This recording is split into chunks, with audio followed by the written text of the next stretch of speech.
देखिए, बात यह है कि जो जिस हालात के अंदर ये इंतखाबात हुए हैं और जो टर्न आउट इंतखाबात के अंदर सामने रहा है, वो टर्न आउट भी आपके सामने है, ना होने के बराबर है कि कौमी असम्बली का हल्का जिसके अंदर 4.5 लाख के करीब वोट होते हैं, 12-13 लाख की आबादी होती है, उसके अंदर इतना कम टर्न आउट जो है, इसको आप लोगों की या राय दही या राय शुमारी जो है, उसको आप किस तरह कह सकते हैं कि ये किसी एक पार्टी की पॉपुलैरिटी को उससे आप गैस कर सकते हैं। हुँ, तो मैं समझता हूँ रमज़ान भी था, रमज़ान के अंदर आपके इल्म में लोग रोज़ों के अंदर वैसे ही वोट डालने नहीं निकले, गर्मी का भी एक अंसर था, लेकिन उसके साथ-साथ सबसे बड़ी जो चीज़ है वो कोरोना है, कोविड है। आपके इल्म में होगा कि इलेक्शन कमीशन ने पिछले साल कोरोना के बाइस काफ़ी हलकों के अंदर जो है वो इलेक्शंस 5-5, 6-6 माह जो है वो पेंडिंग रहे, नहीं हुए। तो अब भी अगर इस सूरत-ए-हाल जो नई स्पाइक आई हुई थी, तो इसके दौरान अगर इंतखाबात के शेड्यूल के ऊपर नज़रसानी कर ली जाती, तो मैं समझता हूँ कि लोगों को उनका हक़-ए-रायदही इस्तेमाल करने के अंदर किसी किस्म की कोई दिक्कत या कोई चैलेंज का सामना ना करना पड़ता। अब इतने कम वोट कास्ट हुए हैं, उतने कम वोटों के अंदर जो जिसकी वहाँ पर लोकल गवर्नमेंट होगी, लोकली वहाँ पर बहुत सारी चीज़ें आप एडमिनिस्ट्रेट कर सकते हैं हुँ। और वो नतीजा भी आपके सामने आ गया। यानी हमारे आपके उम्मीदवार ने नज़दीक कैंपेन तो अपनी टर्नआउट भरपूर कम अंदाज होने से की चलाई वजह थी, से तहरीक-ए-इंसाफ को लेकिन शिकस्त का सामना करना पड़ा। पीटीआई को हमेशा उस जगह के ऊपर फ़ायदा रहा कि जहाँ पर टर्न आउट हमेशा ज़्यादा होता है हुँ, और हमारा वोटर जो है वो कल इस तमाम हालात के दौरान जो है वो वोट डालने बाहर नहीं निकला। हुँ, ये भी एक वजह है वहाँ पर जो है वो पीटीआई के उम्मीदवार की शिकस्त की क्योंकि जो कोविड एसओपीज़ हैं, जो कोरोना के दौरान हालात हैं, उसने भी लोगों को जो है उस हवाले से डिस्करेज किया। तो जहाँ पर वोट बड़ी तादाद के अंदर कास्ट होते हैं, तो वहाँ पर पीटीआई के उम्मीदवार के जीतने के चांसेस ज़्यादा होते हैं क्योंकि हमारा आम वोटर है, हमारे वोटर के अंदर नौजवान शामिल हैं। हमारे वोटों के अंदर धड़े का वोट शामिल नहीं है। यहाँ पर तो इस तरह हुआ है कि सियासी जमात के कारकुन हैं या वहाँ पर जो पॉलिटिकल धड़े हैं, हुँ। लगता है वही कल वोट कास्ट करने गए हैं। मैं तो बड़ी देर बाद देखा, मुझे बताएँ कि ये 16,000 17,000 की जीत किसी एमएनए के लिए क्या जीत हुई? क्या वोट वो लेकर आया? या रनर अप भी टोटल अगर आप वोट भी वहाँ पर देख लें, तो उसको मिला लें तो टोटल कुल 40 से 50,000 वोट जो है वो कास्ट वहाँ पर हुआ है। कहाँ 4.5 लाख वोट एक कंस्टिट्यूएंसी के अंदर हों और कहाँ पर इतने वोट कम कास्ट हों। तो मैं समझता हूँ कि इसके ऊपर तमाम सियासी जमातों को भी सोचना है, इलेक्शन कमीशन को भी इसके ऊपर सोचना है और फिर एक और चीज़ जो नई सामने आई है इसमें, वो ये है कि जितनी जमातें जो इलेक्शन हार गई हैं और ख़ास तौर के ऊपर उसमें आप पीएमएलएन देखें, बाकी देखें, सब शोर मचा रहे हैं जी धांधली हो गई। हुँ, तो भाई धांधली हो गई तो हम आपको बार-बार एक चीज़ कह रहे हैं, कल भी शोर मचा हुआ था जी कि रिज़ल्ट अभी तक कंपाइल नहीं हुए। पोलिंग एजेंट्स जो हैं वो रिज़ल्ट लेकर नहीं आए, प्रिजाइडिंग अफ़सरों के बारे में मुख्तलिफ चीज़ें चलना शुरू हो गई। जी। तो हम इनको बार-बार ये कह रहे हैं कि इस तमाम चीज़ों को रोकने का हल जो है वो इलेक्शन रिफ़ॉर्म्स के अंदर छुपा हुआ है और इलेक्शन रिफ़ॉर्म्स जो हैं वो पार्लिमान ने करने हैं। पार्लिमान में मौजूद तमाम अपोज़िशन जमातों ने, हुकूमत ने मिल बैठ के ये इक़दामात लेने हैं और मैं समझता हूँ कि जो इलेक्ट्रॉनिक वोटिंग मशीन है, वो आगे वे फॉरवर्ड है इसका। और अगर इलेक्ट्रॉनिक वोटिंग मशीन के ज़रिए वोट कास्ट हो, तो आपको ना प्रिजाइडिंग अफ़सर का इंतज़ार करना पड़ेगा, ना आपको ये इल्ज़ाम लगेगा कि जी ठप्पे लग गए, ना आपको जो है किसी के अंगूठे के निशानात चेक करवाने पड़ेंगे, बल्कि पूरी दुनिया में ये टेक्नोलॉज़ी अब इस्तेमाल हो रही है और मैं समझता हूँ कि हमें भी इसके इस्तेमाल की तरफ अब जाना पड़ेगा सही, तो क्या फ़ारूक और हबीब तमाम साहब सियासी हम ये जमातों को एक्सपेक्ट इसमें कर अपनी सकते हैं कि संजीदगी दिखानी चाहिए। 2023 का जो इलेक्शन होगा उसमें ये इलेक्ट्रॉनिक वोटिंग का तरीकाकार जो है इसको अमल में लाया जाएगा? देखें, यकीनन मैं तो ये समझता हूँ, लेकिन ये इसको अमलदारी के लिए तो इलेक्शन रिफ़ॉर्म्स की ज़रूरत है ना। अभी आप देखें कि हुकूमत तो इस हवाले से तो आप गवर्नमेंट में संजीदा है ना, है। तो आप इसके हम तो लिए इसका आप टेस्ट रन इसके भी लिए कर रहे इलेक्शन हैं। रिफॉर्म्स ला सकते हैं, पार्लियामेंट का काम है। देखें, यकीनन पार्लियामेंट का काम है, यही वजह है कि हम तमाम सियासी जमातों को हमने कई बार दावत दी है और कई बार इनको हमने कहा है, हमने तो एक सीनियर पार्लियामेंटेरियंस पर मुश्तमिल कमेटी भी बनाई है, जो इन्हीं चीज़ों के ऊपर जो है वो उसको टास्क दिया है कि वो बातचीत करे और मामलात को जो है वो आगे लेके चलें। लेकिन उसके ऊपर जो है वो कोई संजीदगी का अमल जो है वो नज़र नहीं आ रहा ऑपोज़िशन की जानिब से। यही वजह है कि आज फिर उनका रोना-धोना आपके सामने नज़र आ रहा है। सही। तो फ़ारूक हबीब साहब देखें, कमेटी बना देनी, उसके बाद उसको कुछ ब्लेम कर देना ऑपोजिशन पर, तो ये कुछ मुनासिब बात नहीं लगती, क्योंकि गवर्नमेंट है तो आपको असरअंदाज होना चाहिए, आपका एक इन्फ्लुएंस होना चाहिए ऑपोजिशन पार्टीज़ पर, ताकि जो है वो जो पार्लियामेंट में जो मामला तय होने हैं, जो कानून साजी होनी है, वो उस पर अमल दरामद किया जा सके। जी देखें, बात यह है कि वज़ीर आज़म साहब तो इसके अंदर खुद खुसूसी दिलचस्पी ले रहे हैं और उन्होंने उसके प्रोटोटाइप का टेस्ट भी देखा है और उसके ऊपर जो है वो मुनासिब उसको मज़ीद बेहतर बनाने के लिए मुनासिब हदायत भी जारी की हैं।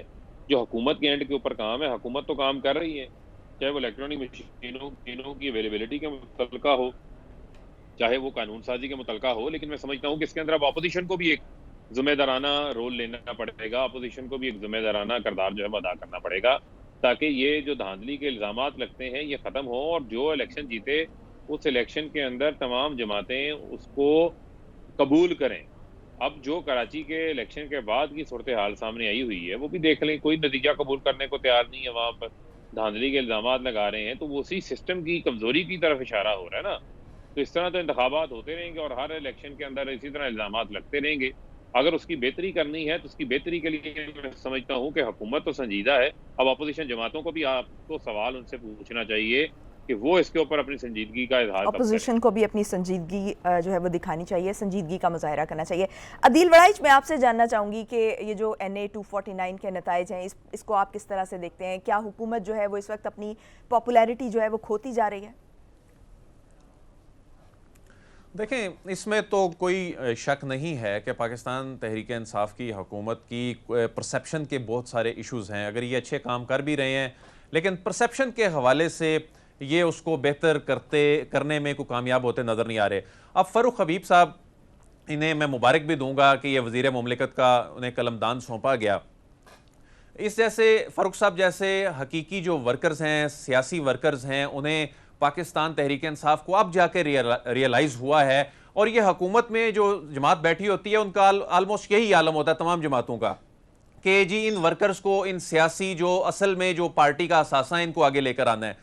लेकिन ये रियलाइजेशन अब जब जाके आई है, इस तरह के बहुत से इकदामात जो हैं ये पाकिस्तान तहरीक इंसाफ को वक्त पर समझ जाने चाहिए और ये डिसीजन जो अब तो पाकिस्तान तहरीक इंसाफ की अपनी क़यादत ये कह रही है कि बहुत सी गलतियां हुई हैं। देखें, NA 249 का जो मामला है, इसको सिर्फ ये धांधली और ये जो इलेक्टोरल रिफॉर्म्स कह के हम नजरअंदाज नहीं कर सकते।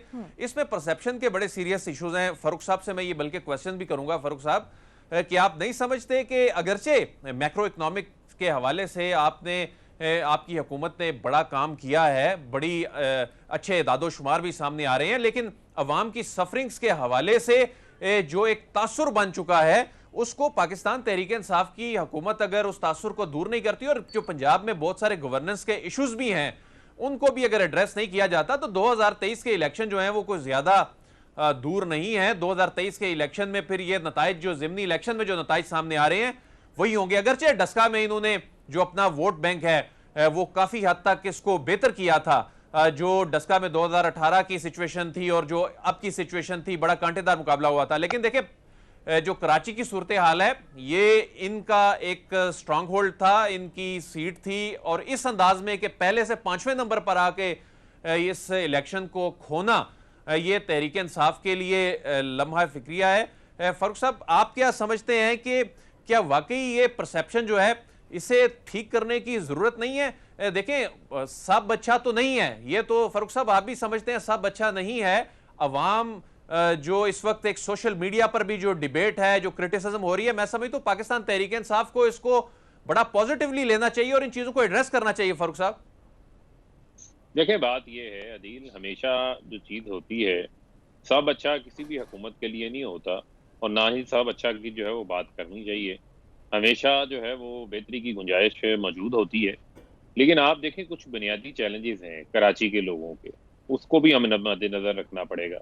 और फिर मैं आपको कहूँगा कि हर कंस्टिट्यूएंसी के अंदर और उस कंस्टिट्यूएंसी के अंदर पाए जाने वाले जो इलाके हैं और वहाँ पर रहने वाले जो लोग हैं, वहाँ हर कंस्टिट्यूएंसी के डायनामिक्स डिफरेंट होते हैं।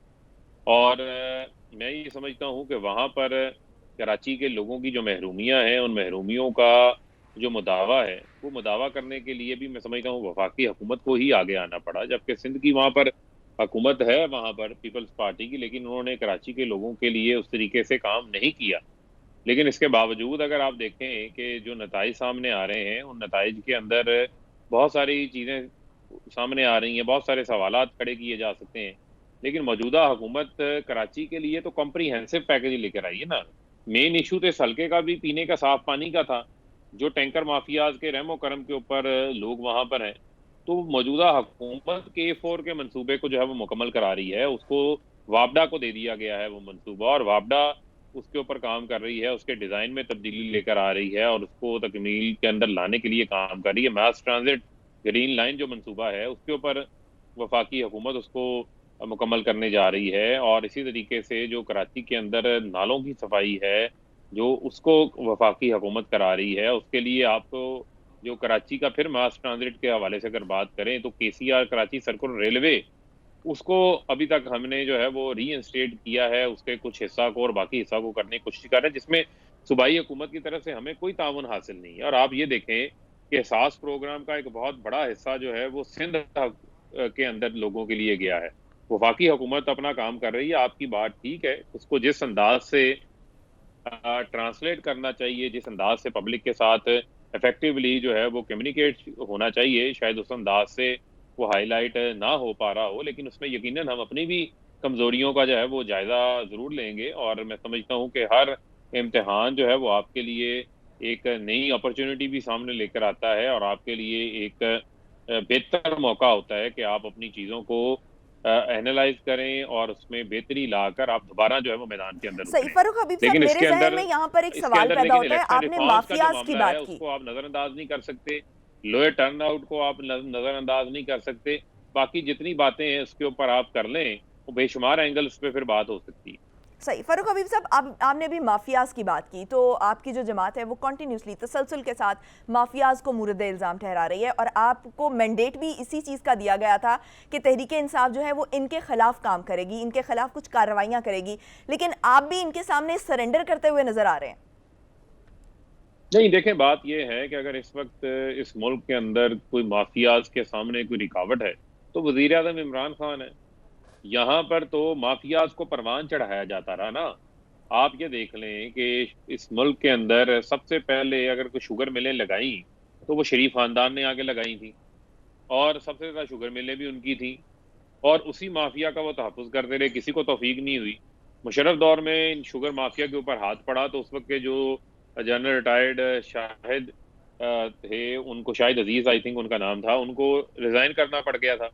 लेकिन इमरान खान ने ना सिर्फ शुगर माफिया को हाथ डाला, बल्कि जो ऑफ द बुक सेल्स हो रही थी, जो फॉरवर्डिंग के सौदे हो रहे थे, आपके इल्म में होना चाहिए कि 30 अरब जायद हमने इस बार जो है वो शुगर मिलों से टैक्स जायद कलेक्ट किया है, जो हर साल उसकी पिलफरेजेस हो रही थी, जो टैक्स चोरी हो रहा था, जो सरकार के खजाने के अंदर नहीं आ रहा था। आज किसान को 300 रुपए मन जो है वो गन्ने का कैश रेट जो है वो अदा किया गया है। PMLN के दौर के अंदर ये 120 रुपए था। शायद खाकान अब्बासी 1 साल के अंदर 26 अरब रुपए की सब्सिडी दे के गए थे। हमें तो ये 4